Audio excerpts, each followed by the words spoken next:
दोस्तों नमस्कार, कैसे हैं दोस्तों? चलिए तो आज से हम एक राज्य व्यवस्था की यानी पॉलिटी की सीरीज़ शुरू करने जा रहे हैं, जिसमें हम देखेंगे कि विभिन्न परीक्षाओं में जैसे यूपीएससी, यूपीपीएससी है, एसएससी है, आरओ, एआरओ, एचईओ बहुत सारे एग्ज़ाम लगे हुए हैं और इसके साथ-साथ में जैसे यूपीएसआई की परीक्षा आने वाली है, उसमें भी क्या है, ये बहुत ही महत्वपूर्ण साबित होगी। तो दोस्तों सबसे पहले अगर हम कोई भी चीज़ शुरू कर रहे हैं, उससे पहले हमारा कर्तव्य बनता है कि हम क्या करें, उसकी कुछ शब्दावलियों को देखें। तो जब शब्दावलियों को देखते हैं हम इसमें राज्य व्यवस्था में यानी पॉलिटी में, तो हमें सबसे पहले पता होना चाहिए कि शासन प्रणाली। शासन प्रणाली का मतलब क्या है?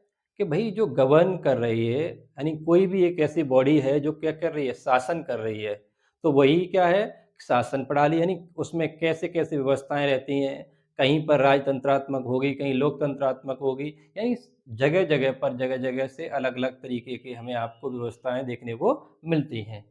तो दोस्तों इसमें देखते हैं हम सबसे पहले राजतंत्रात्मक यानी कुलीन तंत्र या राजतंत्र, इसे कहते हैं एरिस्टोक्रेसी इंग्लिश में। तो एरिस्टोक्रेसी या कुलीन तंत्र ये एक ऐसा शासन होता था जहाँ पर क्या राजा महाराजा यानी शासन करते थे, ठीक है? अभी हम देखेंगे डिटेल में। और दूसरा है तानाशाही या अधिनायक तंत्र, यानी इसका मतलब क्या है कि कोई तानाशाह होगा या कोई एक सा डिक्टेटर होगा जो क्या है डिक्टेटरशिप चलाएगा, ठीक है? इसीलिए इसे क्या कहते हैं डिक्टेटरशिप कहते हैं। तीसरा प्रकार है जो कि प्रजातंत्र या लोकतंत्र यानी डेमोक्रेसी, जो कि आज के समय में ज़्यादातर देशों में है। तो अगर आप एक-एक करके बात करें कि भई एरिस्टोक्रेसी क्या होती है? तो एरिस्टोक्रेसी यानी कुलीन तंत्र या राजतंत्र, यहाँ पर क्या होता है, जो शासन होता है वो वंशानुगत होता है। यानी पीढ़ी दर पीढ़ी क्या है शासन चलता रहता है। यानी शासन कैसा है? वंशानुगत है। यानी अगर कोई व्यक्ति है, राजा है, उसका बेटा भी राजा बनेगा, उसका भी बेटा राजा बनेगा। ये इसमें व्यवस्था होती है यानी वंशानुगत, पीढ़ी दर पीढ़ी व्यवस्था होती है। इसके बाद में अगर देखा जाए कि इसमें जो शक्ति होती है, वो एक व्यक्ति में समाहित होती है, यानी जैसे राजा है, तो राजा तो एक ही होता है, ठीक है? तो लेकिन इसके जो साथ-साथ कुछ मंत्रीगण होते हैं, मंत्री होते हैं, वो भी क्या कर रहे होते हैं, जो शक्ति को एन्जॉय कर रहे होते हैं, कह सकते हो सत्ता को एन्जॉय कर रहे होते हैं। तो इसीलिए बोला जाता है कि यहाँ थोड़ी-सी लोगों में क्या होती है, ये शक्ति निहित हो जाती है, यानी कह सकते हो ये सत्ता का जो लाभ लेते हैं, वो थोड़े से ले लेते हैं, ठीक है? क्या है, बहुत कम लोग ले पाते हैं। जैसे आप कह सकते हो इसमें जैसे प्राचीन शासन व्यवस्था थी, चाहे मौर्य व्यवस्था हो, चाहे आप कह सकते हो गुप्त काल में हो और जैसे ऑटोमन साम्राज्य है। आगे आप देख सकते हो कि भाई मुगल काल है, ठीक है? तो ये सारे व्यवस्थाएँ वो कैसी हैं? वो राजतंत्रात्मक है यानी कुलीन तंत्र है। ठीक है? अब हम देखते हैं तानाशाही। तानाशाही क्या होती है? यहाँ पर एक ही व्यक्ति का तो शासन होता है, लेकिन क्या होता है? निरंकुश होता है। शासन कैसा होता है? निरंकुश शासन होता है। यानी कहने का तात्पर्य है कि एक व्यक्ति की निरंकुश सत्ता होती है, यानी सब कुछ शक्ति उसी में होती है।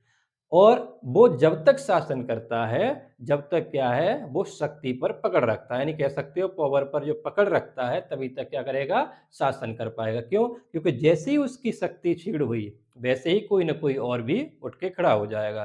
तो इसीलिए क्या कहा जाता है कि वो जभी तक पद पर आसीन रह सकता है, कब तक? जब तक वो क्या है, शक्ति रखेगा। ठीक है? तो इस शक्ति के माध्यम से पद पर आसीन रहता है। दूसरी बात देखी जाए कि यह किसी भी के प्रति उत्तरदायी नहीं होगा। क्यों? किसके प्रति उत्तरदायी हुआ? जैसे हिटलर था, वो किसी के प्रति उत्तरदायी था? नहीं था। तो कहने का तात्पर्य है ये खुद के ही प्रति उत्तरदायी होते हैं, ये किसी के प्रति उत्तरदायी नहीं होते। जैसे हिटलर था, मुसोलिनी था, ये सब क्या थे? ये सब तानाशाही तो थे।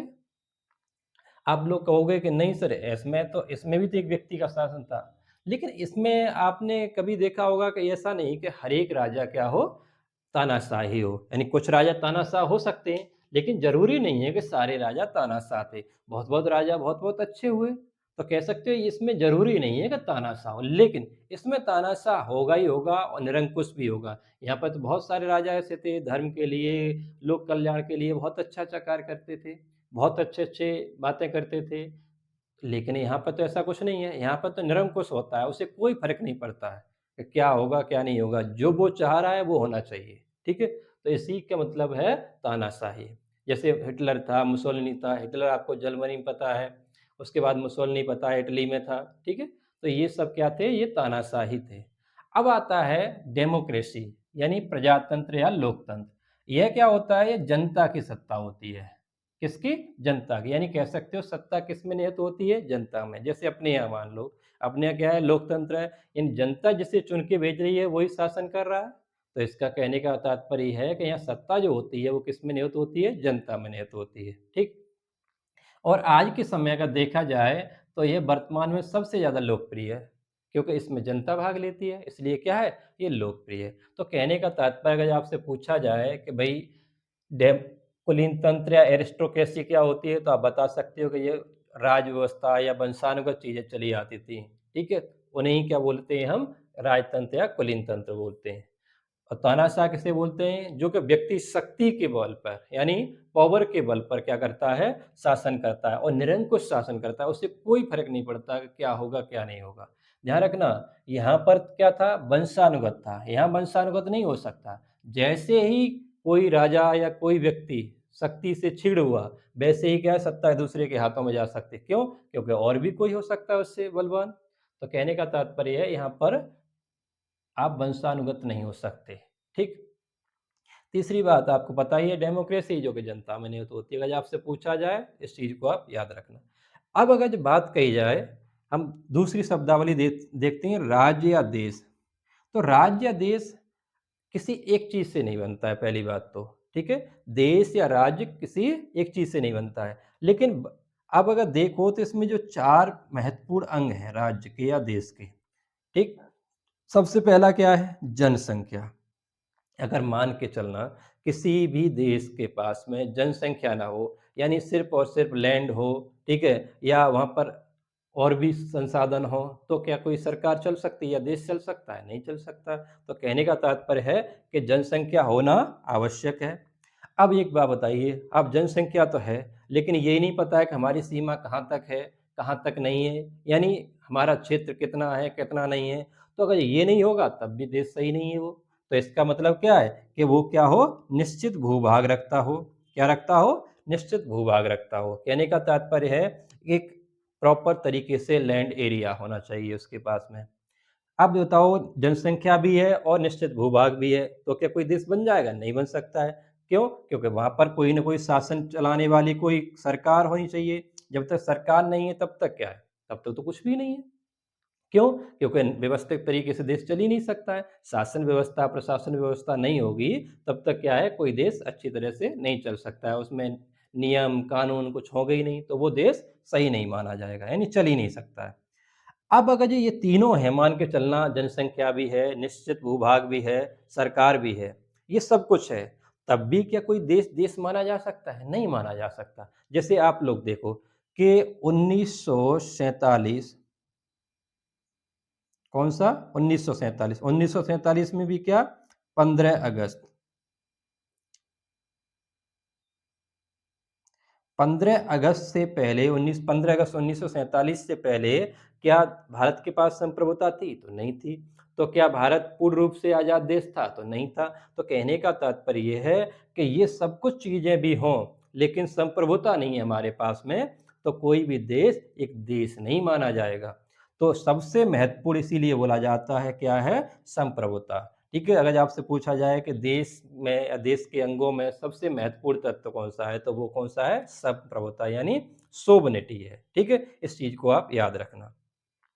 अब हम देखते हैं कि भई कोई अगर जो संविधान है, तो संविधान है तो वो कैसे बनता है या कैसे शासन प्रणाली चलती है? तो शासन प्रणाली है तो उसमें क्या होता है कि संचालन के लिए 2 चीज़ें काम करती हैं। कौन सी चीज़ें काम करती हैं? नंबर 1 संविधान, ठीक है?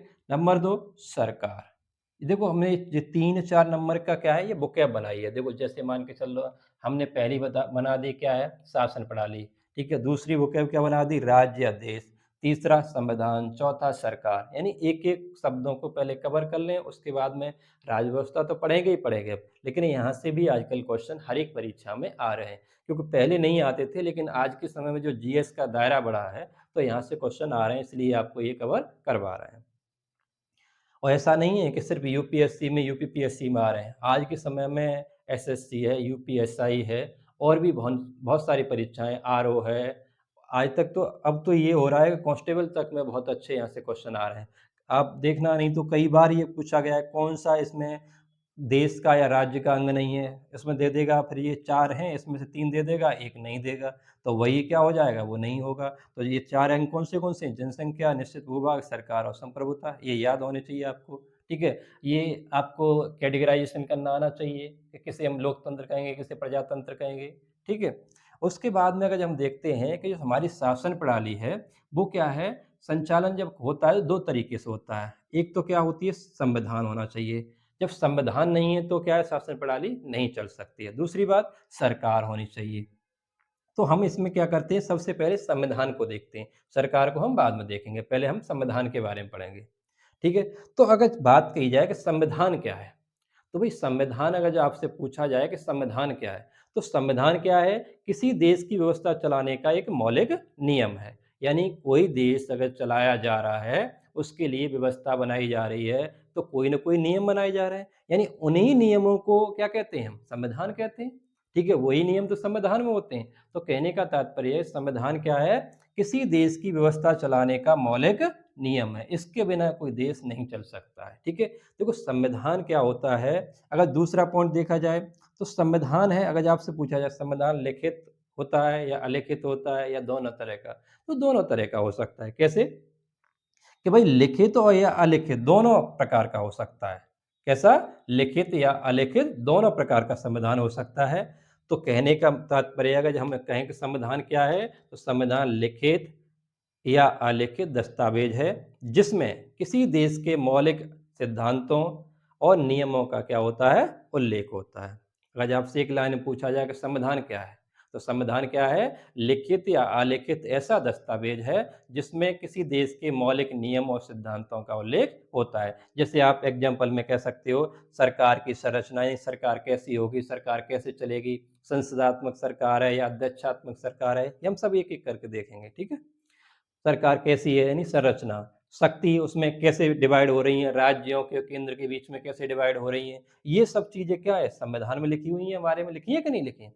तो शक्तियाँ कैसे डिवाइड होंगी, नागरिकों के अधिकारों की बात की जाएगी संविधान में, न न नागरिकों के कर्तव्य की बात की जाएगी, यानी नागरिक क्या-क्या कर्तव्य निभाएँ अपने, डीपी, एसपी हो सकते हैं, सब कुछ हो सकता है, ठीक है? न्यायपालिका हो सकती है, इन सब की बात किसमें की जाती है? संविधान में की जाती है। तो उसी को क्या कहते हैं हम संविधान। कह सकते हो एक बात यानी एक पॉइंट में कह सकते हो ये देश का क्या है शासन व्यवस्था का आधार है। क्या है? देश की शासन व्यवस्था का क्या है? आधार है। यानी देश चलाने के लिए ये आधार है। इसके बिना देश नहीं चल सकते हैं। देखो संविधान लिखित या अलिखित की बात अगर जो की जाए तो ऐसा ज़रूरी नहीं है कि सारा सब कुछ लिखित ही हो या ये भी ज़रूरी नहीं है कि सारा अलिखित भी हो। जैसे आप लोग पढ़ते हो ना कि लिखित संविधान, अलिखित संविधान। इसका ये ज़रूरी नहीं है कि भई सब कुछ अलिखित ही होगा। जैसे आप कहते हो ब्रिटेन का संविधान कैसा है? अलिखित है, यानी नॉन रिटन संविधान है, लेकिन ऐसा नहीं है। वहाँ पर क्या है जो परंपराएँ हैं, यानी बिना लिखी हुई चीज़ें संविधान में, वो क्या हैं ज़्यादा महत्व रखती हैं। और जो लिखी हुई हैं, जैसे मान लो 20% लिखी हुई हैं, उनके आधार पर बात चलती हैं। कह सकते हो तो इसमें क्या बोलेंगे हम? अलिखित संविधान। जैसे हमारा भारत का संविधान है, हमारे भारत का संविधान कैसा है? लिखित संविधान है।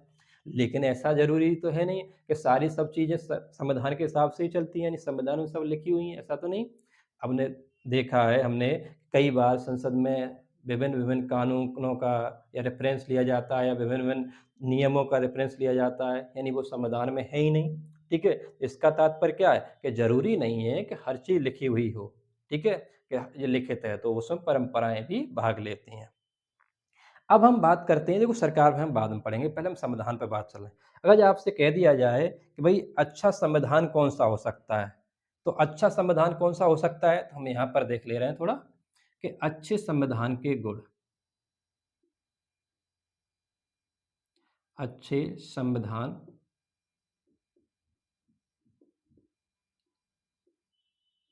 की विशेषताएँ ऐसे कर लो, विशेषताएँ। तो क्या हो सकती हैं अच्छे संविधान की विशेषताएँ कोई बताएँगे? आप लोग कमेंट में भी थोड़ा पार्टिसिपेट किया करना। है ना? तो इसमें क्या होना चाहिए सबसे पहले कि भई क्या हो स्पष्टता हो,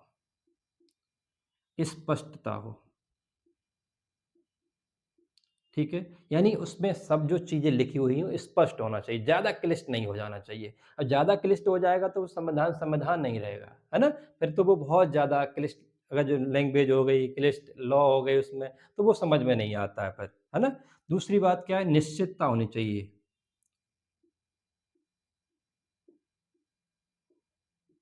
निश्चितता हो समाधान में, तभी तो अच्छा समाधान माना जाएगा। अगर ये निश्चितता ही नहीं है यानी आज चल रहा है समाधान, कल नहीं चल रहा, तो ये भी गड़बड़ है। अगर देखा जाए और क्या होना चाहिए, व्यापकता हो। क्या हो? व्यापकता हो। यानी उसमें चीज़ें समाहित हों, जैसे राज्य को चलाने वाले आधारभूत सिद्धांत हैं, जैसे राज्य की संरचना कैसी होनी चाहिए, उसमें शक्तियाँ कैसे डिवाइड होंगी, फंडामेंटल राइट किस-किस को दिए जाएँगे, ठीक है? डीपीएसपी होंगे, फंडामेंटल ड्यूटी होंगे, ये सारी चीज़ें होंगी, यानी मूल कर्तव्य होंगे, ये होनी भी चाहिए उसमें, ठीक है? न्यायपालिका की संरचना के बारे में बात की जानी चाहिए, यानी व्यापकता हो। लेकिन ऐसा भी ना हो कि बहुत ज़्यादा व्यापक हो जाए, है ना? तो कहने का तात्पर्य क्या है कि एक संक्षिप्तता भी हो। क्या हो? संक्षिप्तता।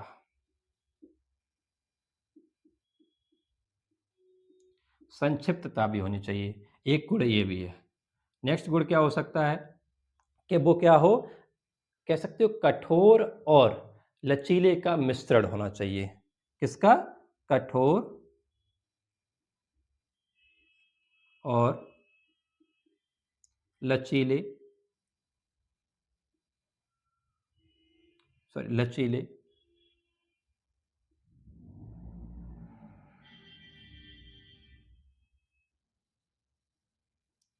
का मिश्रण, ठीक है? क्या हो? कठोर और लचीले का मिश्रण होना चाहिए, ठीक? ये सारी चीज़ें उसमें और भी हम कह सकते हैं स्वतंत्र न्यायपालिका हो, ठीक है? बहुत सारी चीज़ आ जाएँगी। कह सकते हो स्वतंत्र न्यायपालिका हो,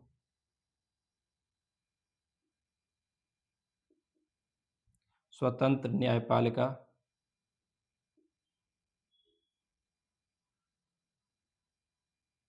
ठीक है? स्वतंत्र न्यायपालिका हो, ये सारी चीज़ें होनी चाहिए तभी हम उस देश के संविधान को अच्छा संविधान कहेंगे। अगर नेक्स्ट पॉइंट देखते हैं कि हमारा संविधान कई बार हमारे संविधान की आलोचना की जाती है कि बहुत लंबा-चौड़ा हो गया है। उसके पीछे कुछ कारण हैं, यानी हमारा संविधान जो वृहद हुआ है, उसके पीछे कारण क्या हैं? अगर आपसे पूछे जाएँ तो कौन से कारण हैं? तो हम देख सकते हैं 1935 का अधिनियम। हमें पता है कि 1935 के अधिनियम की क्या है, हमारे संविधान पर बहुत ज़्यादा कह सकते हो प्रभाव है, लगभग 70% के लगभग क्या है, प्रभाव है, डायरेक्ट या इनडायरेक्ट रूप से। उसके बाद हम देख सकते हैं कि हमारे संविधान में क्या है, फंडामेंटल राइट हैं, डीपीएस में और भी फंडामेंटल ड्यूटी भी है, बाद में जोड़े गए हैं। ये सब क्या है, हमारे संविधान में ही उल्लिखित हैं। और देखते हो आप केंद्र और राज्य का क्या है, एकल संविधान है। यानी हमारे यहाँ पर केंद्र का या राज्य का कोई अलग संविधान नहीं पाया जाता। हमारे यहाँ क्या है, संविधान एक ही है, केंद्र का भी है और राज्य का भी है। और अगर देखते हैं हम अन्य देशों से हमारे संविधान को प्रेरणा मिली है, यानी हमारा संविधान क्या है, अन्य देशों से भी प्रभावित है।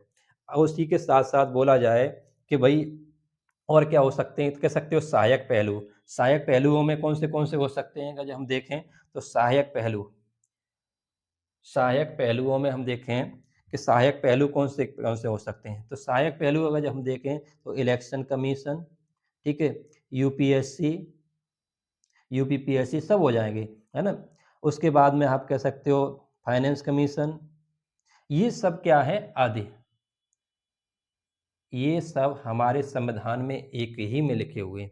इसीलिए क्या हुआ है, हमारा संविधान कह सकते हो वृहद हो गया है, यानी बड़ा हो गया है। अगर आपसे पूछा जाए तो यहाँ से तो आप मेंस का भी आंसर लिख सकते हो, लेकिन ये जो सीरीज़ है वो क्या है, हम आगामी जो परीक्षाएँ आने वाली उनके हिसाब से भी बना रहे हैं, ठीक है? प्री और मेंस की भी कुछ चीज़ें कवर होंगी, लेकिन मेंस के लिए हम क्या करेंगे, अलग से रोज़ डेली कुछ क्वेश्चन लिख-लिख के हम अपने हाथ से आपको दिया करेंगे, तो यानी विद आंसर के।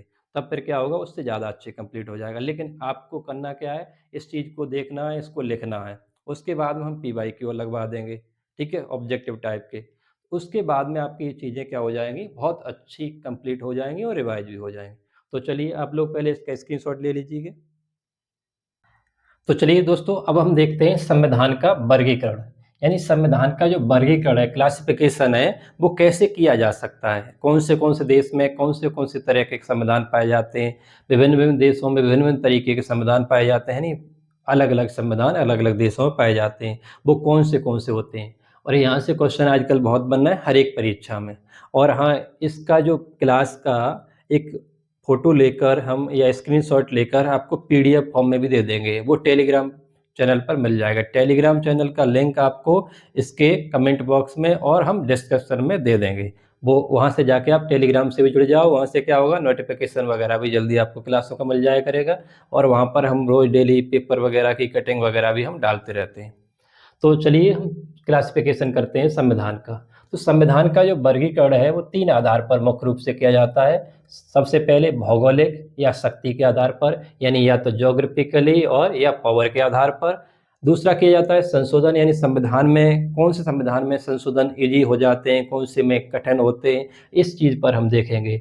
उसके बाद देखेंगे विधायिका और कार्यपालिका में संबंध, यानी विधायिका का संबंध कैसा है, कार्यपालिका का संबंध कैसा है, कौन से देश में कैसा है, भारत में कैसा है, अमेरिका में कैसा है, इन सबको हम क्या करेंगे, एक-एक करके पढ़ेंगे। पहले हम देखते हैं भौगोलिक या शक्ति के आधार पर। ठीक, इसमें क्या है, 2 तरह की विशेषताएँ पाई जाती हैं। क्या? या तो संघात्मक होगा यानी फेडरल होगा, या एकात्मक संविधान होगा यानी यूनिटिंग होगा। तो एकात्मक संविधान और संघात्मक संविधान, ये विशेषताएँ आपसे हर एक पेपर में आजकल पूछी जा रही हैं, यानी अच्छे पेपर जो भी आ रहे हैं, वो आजकल पेपर अच्छे ही आ रहे हैं, जीएस का लेवल हर एक पेपर का अच्छा आ रहा है।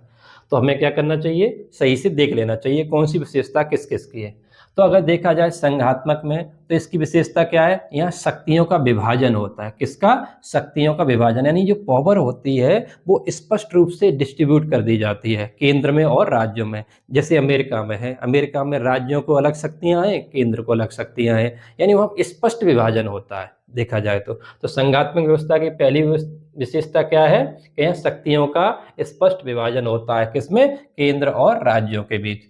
दूसरी बात क्या है, यहाँ लिखित संविधान होना आवश्यक है, यानी यहाँ क्या होता है, लिखित संविधान होता ही होता है। संघात्मक व्यवस्था की कह सकते हो ये एक विशेषता है, क्या? यहाँ पर संविधान लिखित होगा ही होगा। तीसरी विशेषता क्या है, यहाँ निष्पक्ष और स्वतंत्र न्यायपालिका होती है। जैसे देखो यूएसए में न्यायपालिका है कि नहीं है। ठीक है, अब हम भारत के बारे में भी हम चर्चा करेंगे, पहले हम यहाँ पर देख लें भारत में कौन सी एकात्मकता के लक्षण हैं, कौन से संघात्मकता के लक्षण हैं। तो इसमें दूसरी व्यवस्था होती है, ये भी बहुत इम्पोर्टेंट है। ये क्या है, दोहरी व्यवस्था होती है। दोहरी व्यवस्था पाई जाती है, जैसे कि न्यायपालिका 2 होगी, कार्यपालिका 2 होगी, यानी केंद्र की अलग होगी, राज्य की अलग होगी न्यायपालिका। ये सारी व्यवस्थाएँ क्या है, डुअल पाई जाती हैं। जैसे हम देख भी सकते हैं कि दोहरा संविधान होगा, यूएसए में आप देखते हो कि 2 संविधान पाए जाते हैं, राज्य का अलग होता है और केंद्र का अलग होता है। दोहरी नागरिकता, जैसे यूएसए में आप देखते हो कि दोहरी नागरिकता यानी डुअल सिटीज़नशिप है। और यहाँ पर क्या होती है कि दोहरी न्यायपालिका हो गई, दोहरा संविधान हो गया और दोहरी नागरिकता हो गई, दोहरी विधायिका भी हो गई, यानी डुअल विधायिका होती हैं, कार्यपालिका भी डुअल होगी। ये सारी चीज़ें कहाँ पाई जाती हैं, संघात्मक में, ठीक है?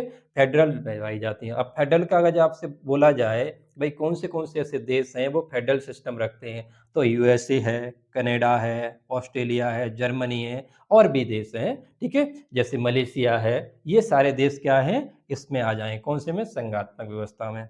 अगर जो बोला जाए आपसे कि भई आदर्शात्मक यानी सबसे अच्छी संघात्मक व्यवस्था का उदाहरण क्या है? तो वो क्या हो जाएगा? यूएसए हो जाएगा। अब हम देखते हैं शक्तियों का संकेंद्रण किसमें पाया जाता है? ये आपके एकात्मक व्यवस्था में। यानी एकात्मक संविधान का पहला लक्ष्य कह सकते हो, सॉरी, विशेषता क्या है कि भई वहाँ पर क्या पाया जाता है? शक्तियों का संकेंद्रण, यानी शक्तियाँ किसमें? केंद्र की तरफ झुकी हुई होती हैं, यानी केंद्र में ही सारी शक्तियाँ निहित होती हैं, ये होता है। यहाँ पर लिखित संविधान आवश्यक नहीं है, हो भी सकता है, ऐसा कोई ज़रूरी नहीं है कि बिल्कुल होगा ही नहीं। हो भी सकता है, लेकिन ये आवश्यक नहीं है। जैसे कि यहाँ पर क्या था, यहाँ आवश्यक था, यहाँ मतलब संघात्मक में फेडरल सिस्टम में होना चाहिए, लेकिन यहाँ पर आवश्यक नहीं है, ठीक है? इस चीज़ का याद रखना। हो भी सकता है और नहीं भी हो सकता है। नेक्स्ट देखते हैं हम, न्यायपालिका यहाँ क्या होती है? आवश्यक नहीं होती है और ना स्वतंत्र न्यायपालिका होती है, ठीक है? यहाँ पे निष्पक्ष और स्वतंत्र न्यायपालिका आवश्यक नहीं है। जैसे ब्रिटेन में न्यायपालिका कोई इतनी ज़्यादा अच्छी तो है नहीं, ठीक है? हम लोग देखते हैं, क्योंकि अगर न्यायपालिका इतनी अच्छी होती तो भारत से भागे गए बहुत सारे लोग हैं, ठीक है? वो क्या होते हैं, न्यायपालिका के सामने जाते, केस लड़ा जाता है, उसके बाद में भारत आ जाते। लेकिन यूएसए में है, यूएसए में जैसे आपने देखा होगा कि बहुत सारे आतंकी वगैरह अभी आजकल हमारे यहाँ आ रहे हैं, ठीक है? तो वो न्यायपालिका के थ्रू ही आ रहे हैं, तो वहाँ पर न्यायपालिका निष्पक्ष है, ठीक है? नेक्स्ट क्या होता है यहाँ पर, एकहरी या एकात्मक व्यवस्था होती है। यानी एकात्मक व्यवस्था में लक्षण ही यही है कि एकात्मक होगी। जैसे यहाँ पर एकल या एकहरा संविधान होगा, यानी संविधान यहाँ एक ही होता है। किसका? केंद्र का और राज्य का एक ही संविधान होता है। यहाँ पर एकल नागरिकता होती है, यानी सिंगल सिटीजनशिप होती है। एकल न्यायपालिका, सिंगल जुडिशरी होती है, यानी केंद्र और राज्यों की एक ही जुडिशरी होगी, न्यायपालिका होगी। एकल विधायिका होती है यहाँ पर। ऐसी सारी एकल कार्यपालिका होगी। यानी ये सब व्यवस्थाएं अगर सिंगल की आ जाएं, वो किसकी होगी? सिंगल की होगी, यानी एकात्मक संविधान की होगी। यहाँ पर आप कह दो दोहरी व्यवस्था पाई जा रही है, वो किसकी होगी? तो फेडरल की, यानी संघात्मक संविधान की विशेषताएं होगी। अगर जब बोला जाए कि इसकी विशेषताएँ कौन से देश रखती हैं, तो ब्रिटेन है, फ्रांस है, इज़राइल है, श्रीलंका है, बेल्जियम और भी बहुत सारे देश हैं, ठीक है? लेकिन अगर देखा जाए तो आदर्श जो एकात्मक व्यवस्था है वो किसमें है? वो यूके यानी ब्रिटेन में है। तो अगर जो आपसे कंपैरिज़न करने के लिए कहा जाए तो आप कर सकते हैं कि नहीं कर सकते? मेंस में भी कर सकते हैं अगर करना चाहें, और नहीं तो प्री का या बहुत सारे ऑब्जेक्टिव एग्ज़ाम होते हैं, उन चीज़ों के लिए क्या है, ये बहुत महत्वपूर्ण है। कई बार पूछा गया है कौन से देश में कौन-सी व्यवस्था पाई जाती है, ठीक है? एकल नागरिकता कहाँ पाई जाएगी? ब्रिटेन में पाई जाएगी कि अमेरिका में पाई जाएगी, ठीक है? तो ये सारी चीज़ें क्या है, हमें याद रखनी चाहिए। अगर भारत की बात करें, तो भारत में हमारे में क्या है, हमने दोनों चीज़ों को अपनाया है ना? दोनों चीज़ों में से जो-जो हमें अच्छा लगा वो हमने अपनाया है। जैसे आप कह सकते हो कि हमने क्या है, संघात्मकता के भी लक्षण अपनाए और एकात्मकता के लिए भी लक्षण अपनाए। अगर आपसे पूछा जाए कि भारत में एकात्मकता और संघात्मकता के लक्षण हैं, तो हमारा संविधान कैसा है? तो इसी का हमने यहाँ उल्लेख किया है कि जो भारत है, भारत में क्या है, आधार तो संघीय है, यानी जो बेस बनाया गया है वो संघ है, संघीय है, यानी फेडरल सिस्टम का बेस बनाया गया है। क्योंकि आपको पता है कि हमारे यहाँ पर जो संघीय व्यवस्था है वो यूएसए से नहीं ली गई है, प्रॉपर यूएसए से नहीं ली गई है, क्योंकि हमारी जो संघीय व्यवस्था है हमने कनाडा से ली है, ठीक है? इसको आगे और हम पढ़ाएँगे, ठीक है? अलग-अलग तरीके से। तो संघात्मक व्यवस्था क्या है, हमने कनाडा से ली है, ना कि यूएसए से। अगर आपसे पूछा जाए कि संघात्मक व्यवस्था कहाँ से ली है, तो कनाडा से ली है, क्योंकि यूएसए में अलग व्यवस्था है, ठीक है? लेकिन कनाडा में क्या होता है, कनाडा में जैसे हमारे यहाँ है कि राज्यों का संघ है, तो राज्यों का संघ ये कनाडा की व्यवस्था है, ठीक है? तो हमारे संविधान में क्या है, आधार क्या रखा गया है, संघीय रखा गया है, यानी फेडरल सिस्टम रखा गया है। आधार में आपको दिखाई देता है कि यहाँ पर पार्लियामेंट भाई केंद्र की अलग है, और वहाँ विधान जो मंडल होते हैं राज्यों के, यानी विधायिका होती हैं, वो राज्यों की अलग हैं, राज्यों में अलग सरकार होती है, केंद्र में अलग सरकार है, ठीक है? तो ये सारी चीज़ें क्या है, ये संघात्मकता की है। लेकिन उसमें क्या हुआ है, एकात्मकता के भी लक्षण मिला दिए गए हैं, ठीक है? इसीलिए हमारे भारतीय संविधान को क्या कहा जाता है, ये क्या है, अर्धसंघीय है, यानी पूर्ण रूप से संघीय संविधान हमारा नहीं है। तो हमारा संविधान कैसा है, अर्धसंघीय है, ठीक है? इस चीज़ को यानी सेमी फेडरल है। अब अगर बात की जाए, आपसे पूछा जाए, कई बार ये क्वेश्चन आया है और सही सही पूछो तो हर एक परीक्षा में आया है, ठीक है? कि कौन से भारत में एकात्मकता के गुण हैं, कौन से संघीय गुण हैं। तो एकात्मकता के लक्षण क्या होंगे, यहाँ पर सिंगल जो भी होगा, तो एकात्मकता के लक्षण क्या है, एकहरी नागर न्यायपालिका है हमारे यहाँ। यानी एकल ना जो हमारे यहाँ जुडिशरी है, सिंगल जुडिशरी तो ही पाई जाती है, हमारे यहाँ केंद्र और राज्यों की अलग तो है नहीं। हमारे यहाँ जुडिशरी का क्या है, हायरार्की सिस्टम है, ठीक है ना? क्या है, हायरार्की सिस्टम। यहाँ पर क्या पाए जाते हैं, लोकल कोर्ट पाए जाते हैं, ठीक है? यहाँ पर क्या पाया जाता है, यहाँ हाई कोर्ट पाया जा रहा है, यहाँ पर क्या पाया जा रहा है, हमारा सुप्रीम कोर्ट पाया जा रहा है। ठीक है? तो ये क्या है, हायरार्की सिस्टम है, ना कि हमारे यहाँ केंद्र की और राज्य की अलग-अलग न्यायपालिका है, ठीक है? तो कैसी न्यायपालिका है हमारे यहाँ, एकहरी न्यायपालिका है। हमारे यहाँ एकल संविधान है, यानी एक ही संविधान है हमारा, राज्य का, केंद्र का कोई अलग संविधान तो है नहीं, एक ही संविधान है। एकल नागरिकता यानी सिंगल सिटीज़नशिप है। अगर आपसे पूछा जाए कि सिटीज़नशिप कैसी है, तो हमारे यहाँ सिंगल है। अखिल भारतीय सेवाएँ यानी पब्लिक सर्विस, ये क्या है? हमारे यहाँ ये एकात्मकता के जो लक्षण हैं, क्यों? क्योंकि ये केंद्र की सेवा है, और क्या कहा जाए, इसे नियुक्त कौन करता है? केंद्र करता है। लेकिन ये काम कहाँ करते हैं? राज्यों में करते हैं। इसीलिए ये क्या है? एकात्मकता के लक्षण है। आपातकाल यानी इमरजेंसी के प्रावधान, ये भी क्या है, ये भी एकात्मक है। क्यों? क्योंकि आपातकाल के समय राज्य की जो शक्तियाँ हैं वो क्या हो जाती हैं, खत्म हो जाती हैं, यानी छीड़ हो जाती हैं। तो इसीलिए वो क्या है, केंद्र की शक्तियाँ पहुँच जाती हैं। इसीलिए क्या कहा जाता है, आपातकाल भी क्या है, एकात्मकता का गुण है। राज्यपाल का केंद्र द्वारा नियुक्त होना, ठीक है? किसके द्वारा? केंद्र द्वारा नियुक्त होना, ये भी क्या है, ये भी एकात्मकता का लक्षण है। क्यों? क्योंकि शक्ति किसकी तरफ जा रही है, केंद्र की तरफ जा रही है। ठीक है? तो ये भी क्या है, ये भी एकात्मकता का लक्षण है। देखा जाए राज्यसभा में जो असमान प्रतिनिधित्व, ध्यान रखना, समान होता तो हम फेडरल में पहुँच जाते, जैसे अमेरिका में है। अमेरिका में प्रत्येक राज्य से जो अपर हाउस है, वहाँ पर क्या आता है कि भई 2-2 मेंबर आते हैं, लेकिन हमारे यहाँ तो नहीं है। हमारे यहाँ यूपी से 31 है, दूसरे से कुछ और है। तो ये हमारे यहाँ असमान वितरण है, ये भी क्या है, एकात्मकता का लक्षण है। ये सारे क्वेश्चन आए हुए हैं पहले, आप लोग नहीं तो क्वेश्चन लगा के देखना। अगर हमसे पूछा जाए फेडरल हमारे यहाँ कौन से गुण पाए जाते हैं, तो वो कौन से हैं? दोहरी विधायिका है। क्यों? क्योंकि केंद्र की और राज्य की अलग-अलग विधायिका है। केंद्र में क्या है, पार्लियामेंट है, राज्यों में विधानमंडल पाया जाता है। ये सब पढ़ाएँगे, पहले बस इतना समझ लो कि ये इसमें पाए जाते हैं। ये संघीय गुण हैं और ये क्या है, एकात्मक गुण है। इतना समझ जाओ क्योंकि इसी से क्वेश्चन होगा।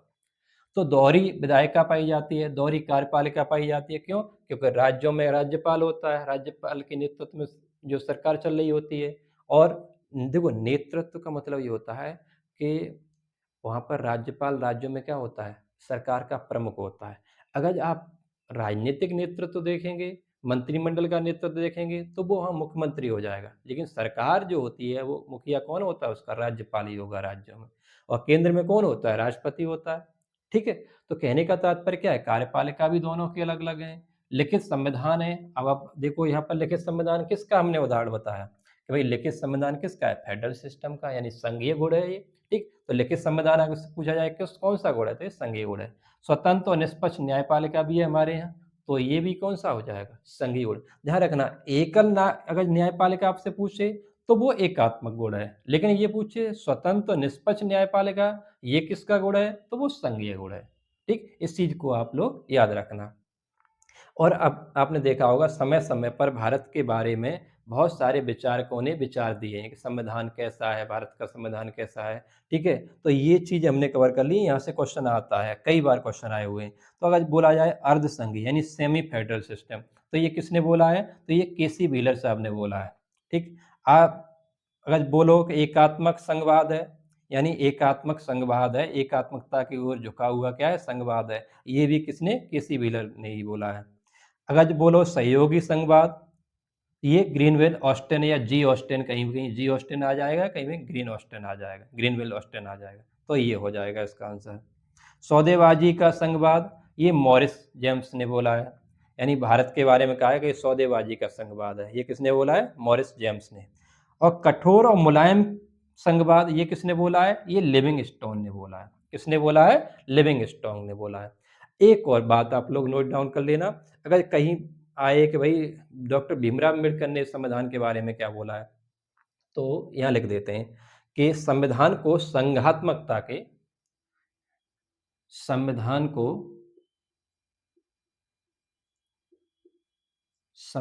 को संघात्मकता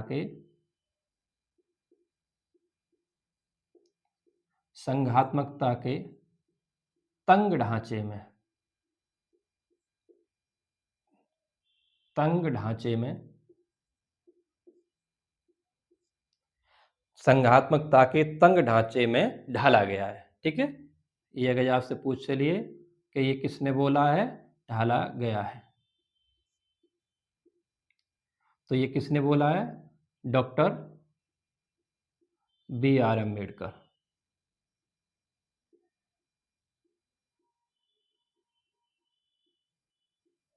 ठीक है? Doctor B R Ambedkar, and doctor Bhimrao Ambedkar ji ने क्या कहा था भारतीय संविधान के बारे में कि संविधान एक उनसे पूछा गया कि भाई संविधान में संघीय व्यवस्था है या एकात्मक व्यवस्था है? तब उन्होंने कहा था कि जो भारत का संविधान है वो संघात्मकता के तंग ढांचे में ढाला गया है। अगर ऐसा कभी पूछ ले तो ये किसने बोला है? डॉक्टर भीमराव अम्बेडकर ने बोला है। तो आप लोग इसको बढ़िया तरह से रिवीजन करो, नोट्स बनाओ। आप लोग इसका स्क्रीनशॉट ले लो, और नहीं तो वैसे कायदे में लिखना चाहिए। हट जाते हैं, नेक्स्ट आगे हम देखेंगे संशोधन के आधार पर वर्गीकरण। अब हम देखते हैं संशोधन के आधार पर संविधान, यानी किसी भी देश के संविधान में संशोधन कैसे होता है, यानी आसान तरीके से होता है या उसके लिए बहुत कठोर प्रक्रिया है, या कानून बनाना और संविधान संशोधन करना एक ही समान है या अलग-अलग है। यानी ये विभिन्न-विभिन्न देशों में विभिन्न-विभिन्न टाइप से क्या दिखाई देता है संविधान संशोधन की प्रक्रिया के आधार पर संविधान। तो इसमें देख, अगर आप कहेंगे किसी भी देश में क्या होता है, 2 कार्य किए जाते हैं। एक कार्य क्या होता है, एक सामान्य कानून बनाने का। दूसरा कार्य क्या होता है कि वहाँ के संविधान में संशोधन करने का। देखो, अलग-अलग देशों में अलग-अलग तरीके से संविधान संशोधन होता है। हमारे यहाँ अलग तरीके से संविधान संशोधन होता है। सामान्य कानून हमारे यहाँ अलग तरीके से बनते हैं। तो यही चीज़ है, अमेरिका में अलग से होता है, ब्रिटेन में अलग से होता है। तो इसी के आधार पर हम क्या करेंगे, संविधानों में संशोधन करेंगे। अपनी सुविधा के अनुसार हमने इसे ए मान लिया, किसे, कानून बनाने की प्रक्रिया को, और संशोधन की प्रक्रिया को अपनी सुविधा के अनुसार हमने बी मान लिया। अगर इसके आधार पर देखते हैं तो 2 प्रकार के संविधान मिलते हैं सारे देशों में। कैसे? या तो लचीला संविधान या कठोर संविधान। कहने का तात्पर्य है, लचीले संविधान का मतलब ये है कि कानून बनाने की प्रक्रिया और संशोधन की प्रक्रिया, दोनों प्रक्रियाएं क्या हैं, समान होती हैं, यानी इक्वल होती हैं। अगर कठोर संविधान की बात करें तो इसमें क्या होता है, जो कानून बनाने की प्रक्रिया और संविधान संशोधन करने की प्रक्रिया, ये दोनों क्या होती हैं, डिफरेंट होती हैं, यानी ये नॉट इक्वल होती हैं, समान नहीं होती हैं, कहने का तात्पर्य है। तो इसमें इसीलिए हमने ये देखा है कि कानून बनाने की प्रक्रिया, ये सब जो लचीला संविधान है, यहाँ पर क्या होती है, और संविधान संशोधन की प्रक्रिया, ये दोनों ही प्रक्रियाएं समान होती हैं। कैसी होती हैं? समान होती हैं, चाहे तो कानून बनाने की प्रक्रिया हो और चाहे संविधान संशोधन की प्रक्रिया हो। तो अगर आपसे कहा जाए लचीले संविधान में क्या होता है, तो लचीले संविधान में होता ये है कि साधारण तरीके से ही तो कानून बनते हैं और साधारण तरीके से ही संविधान में संशोधन होता है। कह सकते हैं यहाँ पर साधारण बहुमत से ही कानून भी बन जाते हैं और संविधान संशोधन भी हो जाता है। जैसे इसमें आप देख सकते हो ब्रिटेन का संविधान। आपको पता है ब्रिटेन का संविधान बहुत ही ज़्यादा लचीला संविधान है, बहुत ही ज़्यादा फ्लेक्सिबल है, यानी उसमें संशोधन बहुत आसानी से किए जा सकते हैं। लेकिन वहीं अमेरिका का संविधान, उसमें आसानी से संशोधन नहीं हो सकते हैं। तो अगर देखें हम, जो कठोर संविधान के क्या विशेषताएं होती हैं, तो कठोर संविधान में जो कानून बनाने के नियम होते हैं और संशोधन करने के जो नियम होते हैं, यानी संविधान में जो संशोधन करने के नियम होते हैं, उनकी प्रक्रिया में अंतर पाया जाता है। यानी कानून बनाने की प्रक्रिया, यानी जो सिंपल कानून होते हैं उनकी प्रक्रिया, और संशोधन की प्रक्रिया, इन दोनों में क्या पाया जाता है, अंतर पाया जाता है। ठीक है, तो कह सकते हैं संशोधन यहाँ जो होते हैं वो क्या है, जटिल होते हैं। यानी कहने का तात्पर्य है, जो कठोर संविधान होता है वहाँ पर संशोधन बहुत ही कठोर होते हैं। एग्जाम्पल फॉर यूएसए, यानी जो अमेरिका का संविधान है उसमें संशोधन बहुत ही ज़्यादा कठिन प्रक्रिया है। ठीक है, तो ये कौन सा हो गया, कठोर संविधान, और ये हो गया लचीला संविधान। अगर आपसे बोला जाए कि अमेरिका का कैसा संविधान है, तो बहुत कठोर संविधान है। वहीं ब्रिटेन का कैसा संविधान है, तो बहुत ही लचीला संविधान है, क्योंकि वहाँ पर संविधान एक तो लिखा हुआ नहीं है पूरी तरह से, यानी कुछ पार्ट लिखे हुए हैं लेकिन कुछ पार्ट लिखे हुए नहीं हैं। तो इसीलिए यहाँ पर अलिखित संविधान भी बोल देते हैं हम लोग। और ये क्या होता है, बहुत ही फ्लेक्सिबल तरीके से संशोधन हो जाता है, यहाँ पर बहुत ही रिजिड तरीके से अमेंडमेंट होता है। तो अगर हम कहें कि इनमें तो हमने देख लिया कि ब्रिटेन में बहुत ही लचीला संविधान संशोधन तरीका है, और ही अमेरिका में देखा जाए तो बहुत ही कठोर है। लेकिन हमारे भारत में कैसा पाया जाता है? तो हमारा जो भारत में है, वो हमने दोनों चीज़ों का मिश्रण अपनाया है, यानी संविधान में कठोरता के भी गुण हैं और लचीलेपन के भी गुण हैं। इन दोनों का हमने क्या कर दिया है, मिश्रण कर दिया है। अगर आपसे पूछे कि हमारा संविधान कैसा है, तो हमारा संविधान लचीला और कठोर का मिश्रण है। ठीक है? तो इसी आधार पर अगर हमारे भारत में देखा जाए तो संशोधन कितने प्रकार से होते हैं? 3 प्रकार से होते हैं।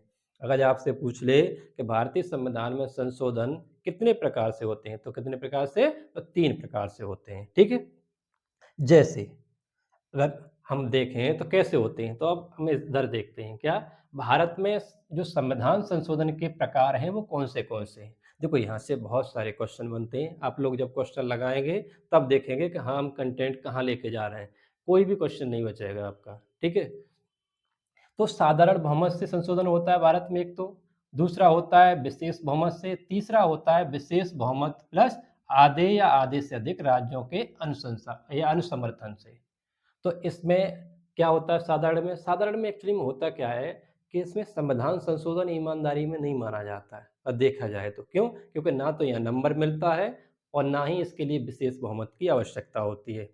तो जैसे कि इसमें क्या होता है, सामान्य जो बातें हैं यानी सामान्य प्रावधान है उसमें परिवर्तन किया जाता है। अब सामान्य जो हमारे यहाँ पर कौन सी बातें रखी गई हैं संविधान में, अगर आपसे बोला जाए तो राज्यों के निर्माण या राज्यों के नाम में परिवर्तन यानी नए राज्यों का निर्माण किया जा रहा है। ध्यान रखना, नए राज्य का मतलब ये है कि हमारी जो भी सीमा है उसके अंदर हम दूसरे राज्य 1 में से 2 बना दें, 3 बना दें, वो नए राज्य का निर्माण है, ठीक है? और नाम परिवर्तन जैसे यूपी का नाम और कुछ कर दिया जाए या बिहार का नाम और कुछ कर दिया जाए, है ना? अगर नाम में परिवर्तन किया जाएगा या नए राज्य का निर्माण किया जाएगा तो वो क्या होगा, सामान्य प्रक्रिया से या साधारण बहुमत से किया जाएगा। इस चीज़ को याद रखना, यहाँ से बहुत क्वेश्चन बनते हैं। दूसरी बात, नागरिकता यानी सिटीजनशिप के प्रावधानों में कहीं भी परिवर्तन किया जाएगा तो वो किससे, सिंपल मेजॉरिटी से किया जाएगा पार्लियामेंट में। सुप्रीम कोर्ट के न्यायाधीशों की संख्या में परिवर्तन, अगर सुप्रीम कोर्ट के न्यायाधीशों की संख्या अभी मान लो 34 है, 34 है तो उसमें और परिवर्तन करना है या बढ़ाना है तो वो कैसे होगा, सिंपल मेजॉरिटी से ही हमारे पार्लियामेंट में कानून पारित होगा। अगर किसी के वेतन भत्ते हैं, जैसे मान लो पार्लियामेंट के जो मेंबर हैं, राष्ट्रपति का है, उपराष्ट्रपति का है, किसी के भी वेतन भत्तों में अगर वृद्धि करनी है तो वो क्या होगा, सिंपल मेजॉरिटी से होगा। यानी ऐसे जो कानून हैं, इन्हें क्या है, हम सामान्य कानून मानते हैं, यानी सामान्य प्रावधान मानते हैं। इनमें जो तरीके से परिवर्तन होगा वो किस तरीके से होगा, साधारण बहुमत से। अगर आपसे पूछा जाए कैसे होगा, साधारण बहुमत से। तो हमने ये भी बताया था आपको कि इसमें क्या होता है, ईमानदारी में संशोधन नहीं माना जाता है इसे। क्यों? क्योंकि ना तो यहाँ पर संशोधन नंबर दिया जाता है, ठीक है? कि भाई कौन से नंबर का, जैसे अभी आपसे कह दिया जाए 73 अमेंडमेंट, ठीक है? तो ये क्या है, 73 नाम दिया गया है, लेकिन यहाँ पर नाम नहीं दिया जाएगा कि इन चीज़ों में परिवर्तन करना है। तो कहने का तात्पर्य है कानून बन भी जाता है या कानून बदलना है तो बदल भी जाता है, लेकिन संशोधन नंबर नहीं दिया जाएगा। अगर हम देखें तीसरा कि विशेष बहुमत से, यानी कौन से ऐसे प्रावधान है जिसमें विशेष बहुमत से हमें अमेंडमेंट करने की आवश्यकता पड़ती है, तो कहने का तात्पर्य है संविधान में जो लिखी गई विशेष बातें हैं, कैसी विशेष बातें। अब विशेष बातें कौन सी हो सकती हैं, तो जैसे मान लो फंडामेंटल राइट है, डीपीएसपी है, फंडामेंटल ड्यूटी है या प्रस्तावना है, आपातकाल है, ये विशेष प्रावधान ही तो है, क्योंकि ये बहुत ही ज़्यादा विशेष चीज़ें हैं ये। अगर मान के चलना फंडामेंटल राइट नहीं होंगे तो व्यक्ति होने की फिर क्या मतलब है। डीपीएसपी, तो इसमें राज्य के कर्तव्य कहाँ दिखाई देंगे, ध्यान रखना ये राज्य के कर्तव्य यानी राज्य इसमें ध्यान रखता है जो भी योजना वगैरह बनाता है उसमें।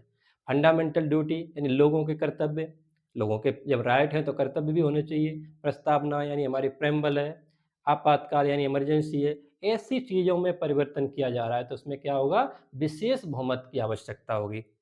अब विशेष बहुमत क्या होता है, वैसे तो हम आगे पढ़ेंगे लेकिन हम बता दे रहे हैं। विशेष बहुमत का मतलब ये होता है उपस्थित और मतदान करने वाले, जो पार्लियामेंट में क्या है, मतदान करने वाले भी इतने ही होने चाहिए, 2/3, और कौन से, उपस्थित, इन दोनों के बहुमत से हमें पारित करना होगा, तब क्या होगा, विशेष बहुमत होगा। वैसे इन चीज़ों को अलग से पढ़ेंगे, डिटेल में पढ़ेंगे, विशेष बहुमत क्या होता है, सिंपल मेजॉरिटी क्या होती है, इन अलग से पढ़ेंगे। अभी हम क्या पढ़ रहे हैं, संविधानों के प्रकार पढ़ रहे हैं, ठीक है, ध्यान रखना।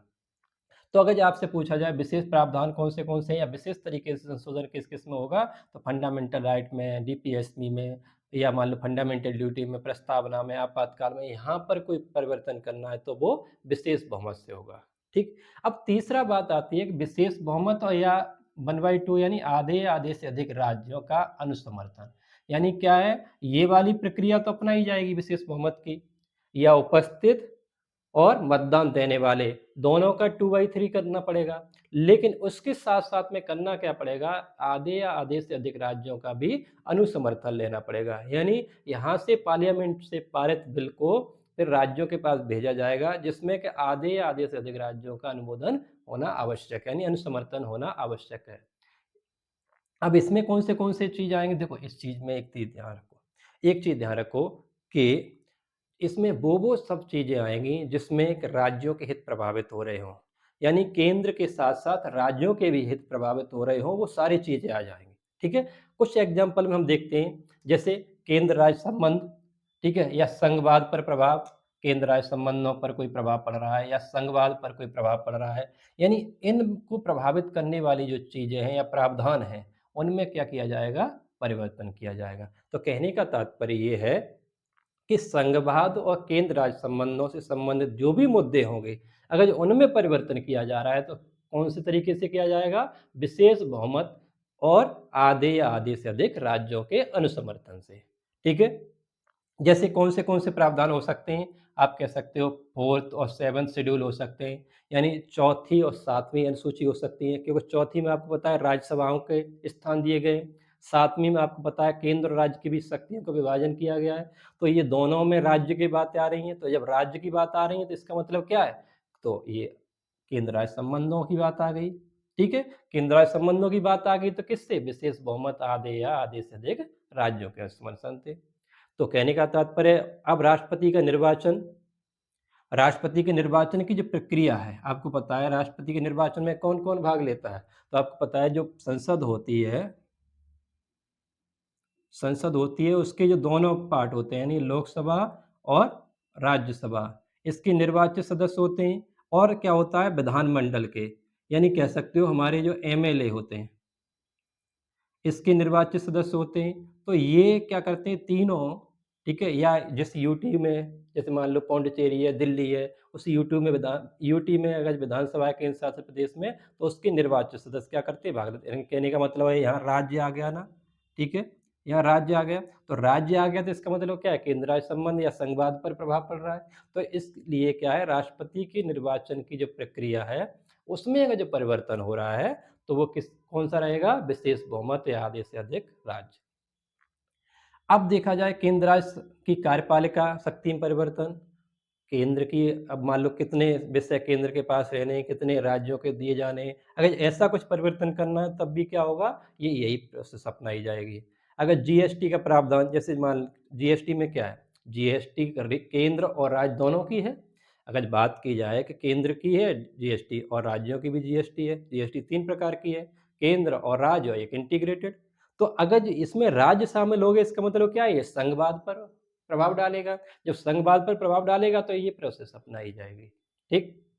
जैसे 73वां 74वां संविधान संशोधन, देखो संशोधन की प्रक्रिया तो पार्लियामेंट करती है, लेकिन अब 73वें और 74वें संविधान संशोधन में यानी 73 या 74 में प्रभावित कौन हो रहे हैं? राज्य, क्योंकि जो स्थानीय निकायों की बात की है वो आएँगे कहाँ? राज्य में। जब राज्य में आएँगे स्थानीय निकाय तो यहाँ पर राज्य प्रभावित हो रहे हैं, इसलिए क्या है? आधे से अधिक राज्यों का समर्थन भी विशेष बहुमत के बाद लेना होगा। जैसे आप देख रहे हो अभी जो हाल ही में हुआ है 106वां संविधान संशोधन, जिसमें क्या है लोकसभा और क्या है विधानसभा में महिलाओं के लिए आरक्षण, यानी वुमेन्स के लिए क्या है रिजर्वेशन।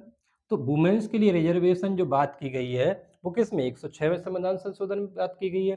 तो ये किस में है देखो आप लोकसभा और विधानसभा। तो इसका मतलब क्या है राज्य आ गए इसमें। जब राज्य आ गए तो फिर क्या है यही प्रोसेस अपनाई जाएगी।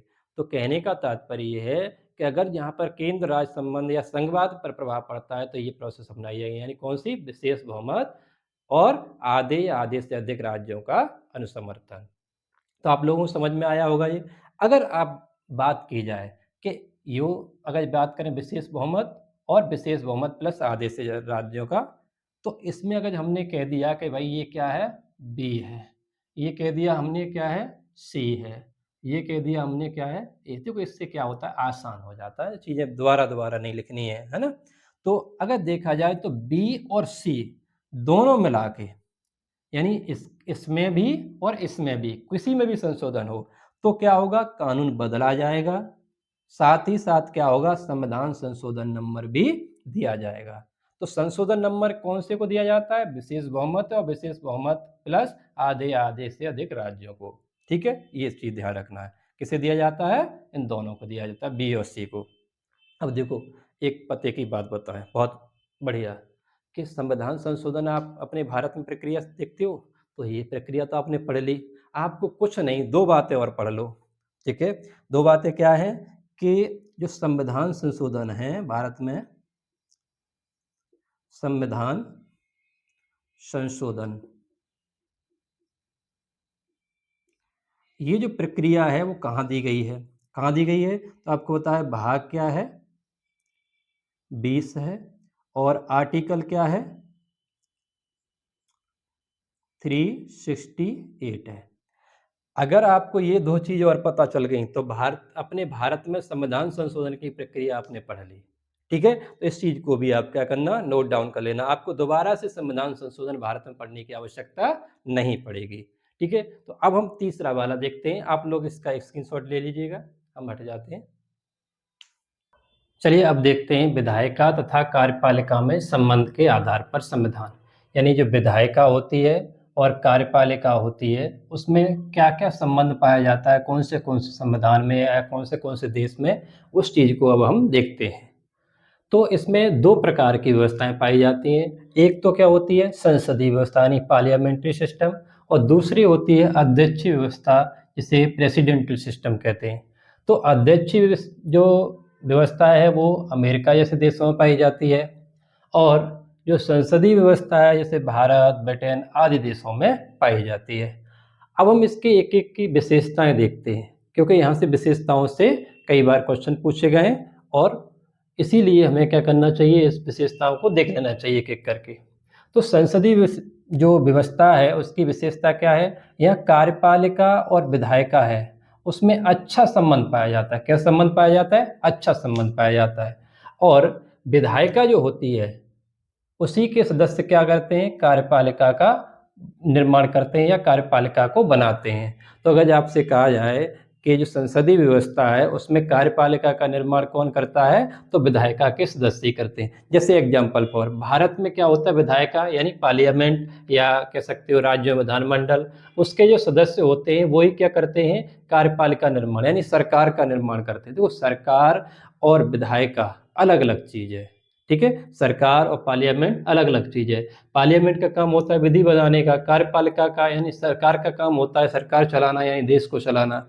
तो हमारे यहाँ पर क्या है कार्यपालिका और विधायिका में अच्छा संबंध पाया जाता है, इसीलिए हम ऐसा लगता है कि एक ही है, लेकिन वो अलग-अलग होते हैं। यानी जो सरकार होती है यानी जो कार्यपालिका होती है, उसमें हर एक पार्लियामेंट के जो सदस्य होते हैं या पार्टी के ही क्यों ना हो जो सरकार में, उसके हर एक सदस्य को सरकार नहीं माना जाएगा। सरकार सिर्फ उसको माना जाएगा जिन सदस्यों के पीछे मंत्री लगा है, चाहे प्रधानमंत्री हो, चाहे कैबिनेट मंत्री हो, चाहे कोई अन्य मंत्री हो। वही क्या रहेंगे कार्यपालिका के या सरकार के भाग रहेंगे। तो आपने देखा है हमारे यहाँ पर क्या है कार्यपालिका प्रमुख कौन है? राष्ट्रपति। अब राष्ट्रपति के लिए वोट कौन डालते हैं? तो हमारी विधायिका ही डालती हैं, इन विधायिकाओं के सदस्य डालते हैं। तो इसीलिए यहाँ पर क्या पाया जाता है कार्यपालिका और विधायिका और कार्यपालिका में अच्छा संबंध पाया जाता है और विधायिका जो होती है वही क्या करती है कार्यपालिका का निर्माण करती है। जैसे हमारे राष्ट्रपति कौन बनाता है? तो ये विधायिका के सदस्य ही बनाते हैं। अगर यहाँ पर देखा जाए तो विधायिका और कार्यपालिका में ये अलगाव या बिलगाव पाया जाता है यानी ये सेपरेट रहते हैं। यहाँ पे अध्यक्षीय व्यवस्था में जो विधायिका और कार्यपालिका है वो क्या है सेपरेट रहते हैं, यानी अलगाव पाया जाता है, बिलगाव पाया जाता है। ठीक है? इसमें क्या होते हैं दोनों अपने-अपने अलग-अलग काम करते हैं। विधायिका अपना विधायिका काम करेगी, कार्यपालिका अपना कार्यपालिका, कोई किसी के प्रति उत्तरदायी नहीं होता है। अब अगर बात की जाए कि दूसरा पॉइंट जो कार्यपालिका और विधायिका कार्यपालिका विधायिका के प्रति क्या होती है? ये उत्तरदायी होती है। कार्यपालिका विधायिका के प्रति उत्तरदायी होती है, विधायिका के प्रति ये चाहिए डबल लग गया है। कार्यपालिका विधायिका के प्रति उत्तरदायी होती है। ठीक है? जैसे भारत में मंत्रिपरिषद है। भारत में कार्यपालिका विधायिका के प्रति उत्तरदायी होती है। ठीक? कार्यपालिका विधायिका के प्रति उत्तरदायी होती है। जैसे भारत में मंत्रिपरिषद है, वो किसके प्रति उत्तरदायी है? लोकसभा के। ध्यान रखना, पूरी संसद के नहीं बताना है हमें, लोकसभा के प्रति, निचले सदन के प्रति उत्तरदायी है। तो यहाँ पर क्या होता है कार्यपालिका विधायिका के प्रति उत्तरदायी यानी जो सरकार होती है वो किसके प्रति उत्तरदायी है? पार्लियामेंट के यानी विधायिका के प्रति उत्तरदायी है। तो इसीलिए भारत में क्या पाया जाता है जो मंत्री होते हैं वो किसके प्रति उत्तरदायी होते हैं सामूहिक रूप से? तो लोकसभा के प्रति उत्तरदायी होते हैं। लेकिन यहाँ पर जो कार्यपालिका विधायिका है इसमें उत्तरदायित्व का कोई सिस्टम नहीं होता है। यानी कहने का तात्पर्य है कार्यपालिका है वो विधायिका के प्रति उत्तरदायी बिल्कुल नहीं, यानी अमेरिका का राष्ट्रपति अमेरिका की संसद जो कांग्रेस है उसके प्रति उत्तरदायी नहीं है। तो कहने का तात्पर्य इसमें एग्जांपल ले सकते हैं यूएसए, इसमें हम अपना भारत देख सकते हैं, है ना। इसमें क्या कर सकते हैं, भारत देख सकते हैं, यानी उत्तरदायी क्या है, भारत हो जाएगा। तो कहने का तात्पर्य ये है कि यहाँ पर भारत हो गया, जिसमें क्या है, हमारी जो कार्यपालिका है यानी हमारी जो सरकार है वो क्या है, विधायिका के प्रति या पार्लियामेंट के प्रति उत्तरदायी है, यानी लोकसभा में है, ठीक है। और यहाँ पर क्या है, कोई किसी के प्रति उत्तरदायी नहीं होता, यहाँ पर अपना अपना काम करते हैं, चाहे तो संसद हो और चाहे सरकार हो। तीसरी बात देखते हैं, इसमें क्या है, दो प्रकार के प्रमुख पाए जाते हैं। किसने, दो प्रकार के। जैसे हमारे यहाँ ही देख लो, एक नाम मात्र का प्रमुख होता है, इसी को संवैधानिक प्रमुख भी बोलते हैं। जैसे हमारे यहाँ क्या है, राष्ट्रपति, ठीक है। तो दूसरा होता है, ये कौन सा होता है, वास्तविक प्रमुख, यानी इसे क्या बोलते हैं, मंत्रिपरिषद, ठीक है। तो हमारे भारत में ये दोनों चीज पाई जाती है कि नहीं पाई जाती है, नाम मात्र संवैधानिक प्रमुख हमारे यहाँ राष्ट्रपति होता है, वास्तविक शक्ति किसके पास होती है, मंत्रिपरिषद के पास में, जिसका प्रमुख कौन होता है, प्रधानमंत्री होता है, ठीक। लेकिन इसमें क्या है, वास्तविक शक्तियां और क्या है, कह सकते हो, ये तुम्हारा वास्तविक और प्रमुख और संवैधानिक प्रमुख, ये दोनों एक ही व्यक्ति में पाई जाती है। किसमें, अमेरिका का जैसे राष्ट्रपति है तो उसमें क्या है, सारी शक्तियां उसी में पाई जाती हैं, वहाँ तो ना वास्तविक है ना अवास्तविक है, कुछ नहीं है वहाँ पर। क्या है, ये दोनों ही शक्तियां क्या है, एक ही व्यक्ति में है। उसमें तो किसमें है ये तो राष्ट्रपति में, अमेरिका के में, ठीक है, ध्यान रखना। यूएसए इसमें एग्जाम्पल हो सकता है। अगर नेक्स्ट देखें, इसमें एक व्यक्ति का शासन नहीं होता है, बल्कि किसका होता है, मंत्रिपरिषद का। आपने देखा होगा हमारे यहाँ पर क्या है, मंत्रिपरिषद सारे डिसीजन लेती है, ऐसा नहीं कि सिर्फ प्रधानमंत्री या राष्ट्रपति डिसीजन ले ले। एक राष्ट्रपति डिसीजन नहीं ले पाता है हमारे यहाँ क्या है, मंत्रिपरिषद डिसीजन लेती है, ठीक है। इसीलिए इसे क्या को कहते हैं, यानी इसे कहते हैं मंत्रिमंडलीय शासन या मंत्रिमंडलीय प्रणाली, ठीक है, या मंत्रिमंडलीय सरकार। अगर आपसे पूछा जाए मंत्रिमंडलीय सरकार क्या होती है, तो मंत्रिमंडलीय सरकार ये होती है, इसमें क्या है, जो शक्ति है वो किसके पास है, मंत्रिपरिषद के पास है, ऐसा नहीं कि किसी एक व्यक्ति में निहित है। अगर इसमें देखा जाए तो इसमें क्या होता है, एक ही व्यक्ति शासन चलाता है। जैसे अमेरिका का राष्ट्रपति, उसके लिए कोई मंत्रिपरिषद मायने नहीं रखती है, क्योंकि मंत्रिपरिषद तो वो जिसे चाहता है उसे चुन लेता है और जिसे हटाना होता है उसे हटा देता है, क्योंकि मंत्रिपरिषद का कोई ऐसा उसमें बहुत ज़्यादा कह सकते हो अधिकार नहीं होते मंत्रियों के, ठीक है। तो इसमें क्या होता है, एक व्यक्ति का शासन होता है, वो किसका, राष्ट्रपति का। यानी जो राष्ट्रपति होता है तो वो क्या होता है, सर्वेसर्वा होता है, इसीलिए इसे क्या कहते हैं, राष्ट्रपति या प्रेसिडेंटल प्रणाली या प्रेसिडेंशियल सिस्टम कह देते हैं, ठीक। अब हम देखें कि इसमें जो मंत्री होते हैं वो क्या करते हैं, सामूहिक उत्तरदायित्व लोकसभा के प्रति और व्यक्तिगत उत्तरदायित्व किसके प्रति रखते हैं, राष्ट्रपति के प्रति। जो पार्लियामेंट्री सिस्टम है, यानी हमारे यहाँ कोई ले लो, अपने यहाँ भारत को ले लो, अपने यहाँ भारत को लिया जाए तो जो सदस्य होते हैं, कह सकते हो जो मंत्री होते हैं, सरकार के सदस्य, ध्यान रखना पार्लियामेंट के सदस्य नहीं, सरकार के सदस्य। तो सरकार के सदस्य होते हैं वो क्या है, वो व्यक्तिगत रूप से तो किसके प्रति रहेंगे, यानी मंत्री को शपथ कौन दिलवाता है, हमारे यहाँ राष्ट्रपति दिलवाता है, तो व्यक्तिगत रूप से तो राष्ट्रपति के प्रति उत्तरदायी है।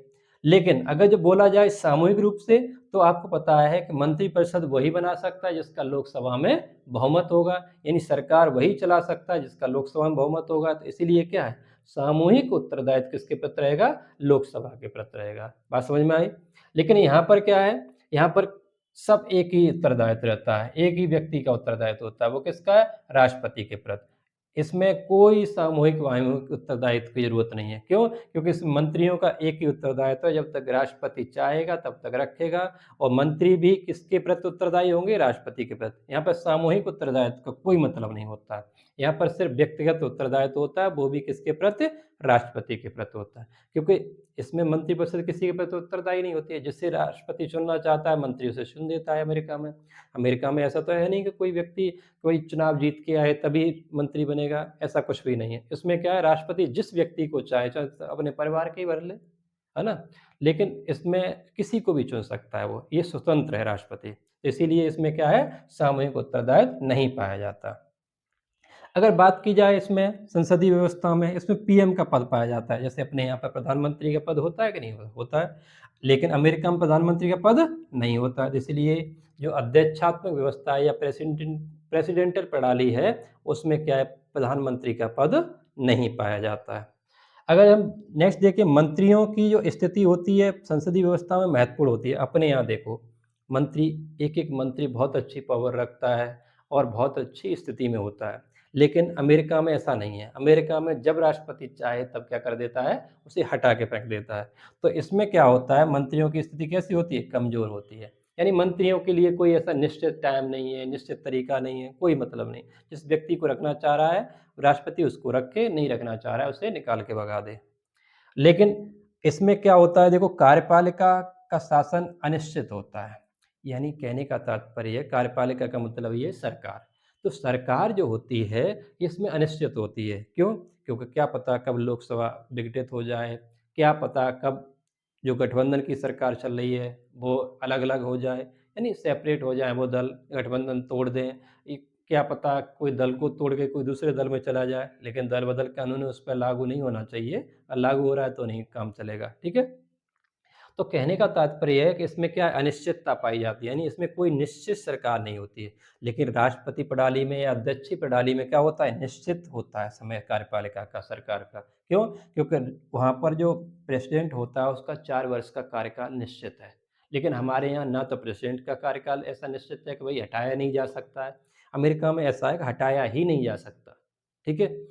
हमारे यहाँ पर क्या है, प्रेसिडेंट के खिलाफ महाभियोग लाया जा सकता है, तो कार्यपालिका जो प्रमुख है हमारे यहाँ का तो हटाया जा सकता है कभी भी, लेकिन यहाँ पर नहीं हटाया जा सकता, ठीक है? यहाँ पर बहुत क्लिष्ट है हटाना। ऐसा नहीं है कि हटाया नहीं जा सकता, लेकिन बहुत क्लिष्ट है। तो इसीलिए यही मान लिया जाता है सामान्य तौर पर कि इसका कार्यकाल क्या है, निश्चित है। अगर इसमें देखें संसदीय व्यवस्था में तो कार्यपालिका विधायिका को भंग कर सकती है। कहने का तात्पर्य ये है कि यहाँ पर हमारे यहाँ जो सरकार है, मंत्रिपरिषद है, वो क्या है लोकसभा को भंग कर सकती है। तो जो लोकसभा कहने का मतलब क्या है कार्यपालिका विधायिका कौन होती है? पार्लियामेंट। अब पार्लियामेंट में भी आपको पता है हमारे यहाँ पर राज्यसभा का तो विघटन होता ही नहीं है। यानी राज्यसभा समाप्त नहीं होती है, लेकिन लोकसभा का विघटन होता है। लोकसभा का विघटन क्यों होता है? क्योंकि चुनाव होते हैं। अब उसमें तो अब इसके लिए विधायिका के विघटित करने के लिए जब राष्ट्रपति से बोलेगा, तो वो कौन बोलेगा?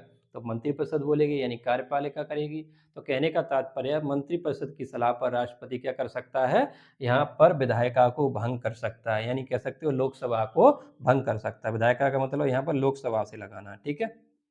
लोकसभा को भंग कर सकता है। लेकिन इसमें ऐसा नहीं होता, इसमें कार्यपालिका अपना अलग काम करती है, विधायिका अलग काम करती है। ऐसा नहीं है कि राष्ट्रपति के कहने से वहाँ के जो पार्लियामेंट है या मान लो वहाँ पर जो लोअर हाउस है वो क्या हो जाए, विघटित हो जाए, ऐसा नहीं हो सकता। तो वो पॉसिबल नहीं है। इसका मतलब क्या है कि वहाँ पर स्थायित्व पाया जाता है।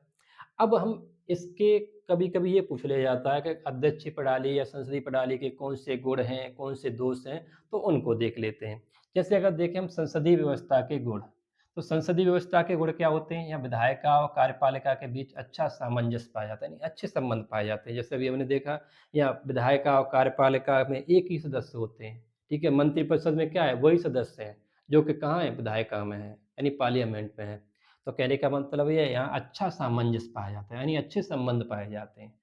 और क्या होता है यहाँ पर उत्तरदायी सरकार होती है, यानी रिस्पॉन्सिबल गवर्नमेंट होती है। क्यों? क्योंकि आपने देखा है हमारे यहाँ जो चुनाव होते हैं लोकसभा के या विधानसभा के, उसमें होता क्या है कि बहुत बड़े-बड़े वादे किए जाते हैं, उत्तरदायित्व बताया जाता है कि हम सरकार बनी तो ये करेंगे या ये नहीं करेंगे। नहीं की तो कोई बात ही नहीं होती है खैर। उत्तरदायी सरकार की बात ये होती है कि हम मतलब उत्तरदायित्व निभाते हैं। यानी जो आपने वादे किए वो वादे निभा रहे हो। तो इसीलिए क्या है उत्तरदायी सरकार है। अगर ये उत्तरदायी सरकार नहीं तो अगर वादे निभाए तो जनता उतार के फेंक देगी, ठीक है? शासन से। तो कहने का तात्पर्य ये है कि उत्तरदायी सरकार क्या होती है कि यहाँ पर क्या है रिस्पॉन्सिबिलिटी होती है। अभी जैसे भारत में मान लो भारत में सरकार क्या होती है जनता के प्रति क्या है रिस्पॉन्सिबल है, ठीक? तो और तीसरी इसमें जो गुण हैं वो क्या है? ये व्यापक प्रतिनिधित्व करती है। यानी इसमें जो मंत्री होते हैं बहुत सारे होते हैं और विभिन्न-विभिन्न वर्गों से, विभिन्न-विभिन्न समूहों से, ठीक है? व्यक्ति यहाँ पर आते हैं।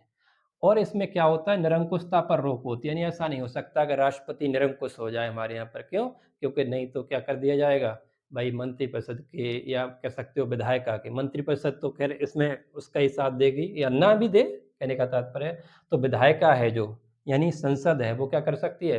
राष्ट्रपति को हटा सकती है, यानी जो कार्यपालिका प्रमुख है उसे हटा सकती है, निरंकुश नहीं बनने देगी। महाभियोग की प्रक्रिया हमारे यहाँ पे इसकी दी गई है राष्ट्रपति के लिए। अगर बात की जाए अध्यक्षीय सरकार में या अध्यक्षीय व्यवस्था में कौन से गुण होते हैं, तो यहाँ स्थायी सरकार होती है। कैसी होती है स्थायी? जैसे हमने बात की, अभी यह 4 वर्ष के लिए स्थायी सरकार है, तो इसका ये गुण ही तो है कि स्थायी सरकार है। यहाँ पर नीतियों में निश्चितता होगी, यहाँ पर क्या होगी निश्चित नीतियाँ यानी योजनाओं की क्या होगी निश्चितता होगी, इतने वर्ष के लिए योजना बनाई जाएगी, ये योजना बनाई जाएगी, लेकिन यहाँ पर नहीं होती है, इसके दोषों में देखेंगे उस चीज़ को। तो यहाँ पर क्या होती है नीतियों की या योजनाओं की निश्चितता होती है, यानी प्लानिंग की क्या होती है, एक सर्टेनिटी तरीके से या सर्टेन तरीके से काम किया जाता है। कह सकते हो अच्छी एक प्लानिंग कर दी जाएगी। यहाँ पर क्या होता है विशेषज्ञों द्वारा सरकार का संचालन होता है। जैसे भारत में है, भारत में ये तो नहीं व्यवस्था है। क्यों? क्योंकि हमारे यहाँ पर तो मंत्री उसके संसद के सदस्य होते हैं या जो बहुमत में होता है, जो ज़्यादा लोकप्रियता होती है, वो हमारे यहाँ सरकार में रहते हैं। तो हमारे यहाँ तो नहीं है ये व्यवस्था, लेकिन अमेरिका में होता है। अमेरिका में मंत्री वही बनाया जाता है, जो जिस डिपार्टमेंट का मंत्री बनाया जा रहा है, उसका क्या हो, विशेषज्ञ हो। तो इसीलिए क्या कहा जाता है, ये विशेषज्ञों द्वारा सरकार का संचालन किया जाता है। अगर नेक्स्ट देखा जाए इसकी एक और गुण क्या है, शक्तियों का यहाँ विभाजन होता है, यानी केंद्र और राज्यों के बीच में शक्तियों का स्पेस तरीके से पूरे प्रोविज़न दिए जाते हैं कि भई ये तो राज्य की शक्तियाँ हैं, ये केंद्र की शक्तियाँ हैं, यानी स्पष्ट विभाजन होता है। यहाँ पर शक्तियों में कोई विभाजन में कोई अंतर नहीं होता है, या कह सकते हो कोई डिस्प्यूट पैदा नहीं होता है। ठीक? जैसे भारत जैसे देशों में या संसदीय देशों में जिन-जिन में जो व्यवस्था है, उसमें क्या होता है कि ये प्रॉब्लम आती है। कभी राज्य कह रहे होते हैं केंद्र से कि हमारा हक छीन रहे हैं, कभी केंद्र कह रहा होता है कि नहीं, राज्य सही से काम नहीं कर रहे। तो ये यहाँ पर दोष रहेगा संसदीय व्यवस्था में देखना अभी देखेंगे आगे। तो कहने का तात्पर्य क्या है, इसके गुण क्या हैं? विधायिका कार्यपालिका में अच्छा संबंध पाया जाता है, उत्तरदायी सरकार होती है, व्यापक प्रतिनिधित्व होता है, निरंकुशता पर रोक होती है। और अध्यक्षीय व्यवस्था के गुण क्या हैं? यानी पॉजिटिव पॉइंट क्या हैं? स्थायी सरकार होती है, नीतियों में निश्चितता होती है, विशेषज्ञों द्वारा सरकार का संचालन होता है, शक्तियों का जो विभाजन है, वो स्पष्ट तरीके से किया जाता है केंद्र राज्यों के बीच। अब दोष की बात की जाए तो संसदीय व्यवस्था के दोष क्या हो सकते हैं? यानी कह सकते हो इसके सामने प्रॉब्लम क्या है ना? तो इसके सामने प्रॉब्लम क्या है कि ये अस्थायी सरकार होती है। अभी जैसे हमने बात कही कि यहाँ पर क्या है सरकार को गिराया भी जा सकता है। कब? कब जब उसका बहुमत न रहे लोकसभा में, ठीक है? तो अस्थायी सरकार होती है, नीतियों में अनिश्चितता होती है क्योंकि नीतियाँ प्रॉपर तरीके से सरकार अगर ज पता नहीं कब गिर जाए, कब क्या हो जाए, तो इसलिए यहाँ पर सरकारें चेंज होती रहती हैं, विभिन्न-विभिन्न दलों की विचारधाराओं की सरकार आती हैं, तो वो नीतियाँ स्पेशल तरीके से एक टारगेट रख के नहीं बनाई जा सकती हैं। इसमें प्रॉब्लम आती है।